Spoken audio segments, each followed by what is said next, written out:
Praise the Lord.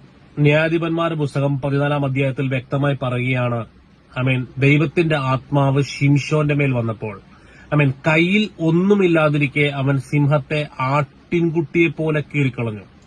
അഭിഷേകം വന്നാൽ നിന്റെ അവസ്ഥ മാറും. അഭിഷേകം ഒരിക്കലും നടക്കത്തില്ലെന്ന് പറഞ്ഞ ചില കേസുകൾ നടത്തുന്നതാണ് അഭിഷേകം.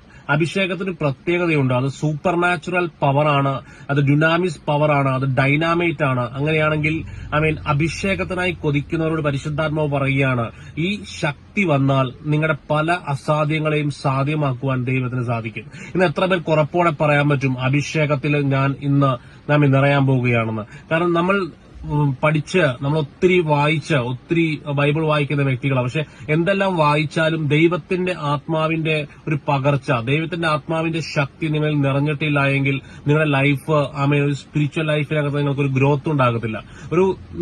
ഒരു പരിശുദ്ധാത്മാവ് നിറഞ്ഞ ലൈഫ്, ഒരു അഭിഷേകം നിറഞ്ഞ ലൈഫ് ഉണ്ടെങ്കിലാണ് നിങ്ങളുടെ മുമ്പിലുള്ള ചില ചെങ്കടലിനെ നിങ്ങൾക്ക് രണ്ടാക്കാൻ പറ്റത്തുള്ളൂ. അതുകൊണ്ട് കർത്താവ് പറഞ്ഞതുപോലെ, നിങ്ങൾ എത്ര ചോദിച്ചാലും എന്റെ ദൈവം നിറച്ചേ തരത്തുള്ളൂ. അവൻ അളവില്ലാതെയാണ് ആത്മാവിനെ കൊടുക്കുന്നത്. നമുക്ക് കാണാൻ സാധിക്കും, ഒരു ആൺസിംഹത്തിന് 160 കിലോ അടുത്ത് വെയിറ്റ് വരുന്നുണ്ട്. ആ ആൺസിംഹത്തിനെ കയ്യിൽ ഒന്നുമില്ലാതിരിക്കെ കീറിക്കളയണമെങ്കിൽ അത് അഭിഷേകത്തിനെ സാധിക്കത്തുള്ളൂ. ഇന്ന് നിന്റെ കയ്യിൽ ഒന്നുമില്ലെങ്കിലും അഭിഷേകമുണ്ടെങ്കിൽ നിന്റെ വഴികൾ നേരെയാകാൻ പോകുക, നിന്റെ പാതകളുടെ ബ്ലോക്കുകളെല്ലാം മാറാൻ പോകുക.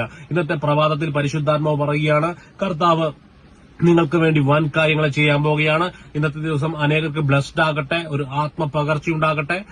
God bless you. ദൈവം ധാരാളമായി അനുഗ്രഹിക്കട്ടെ.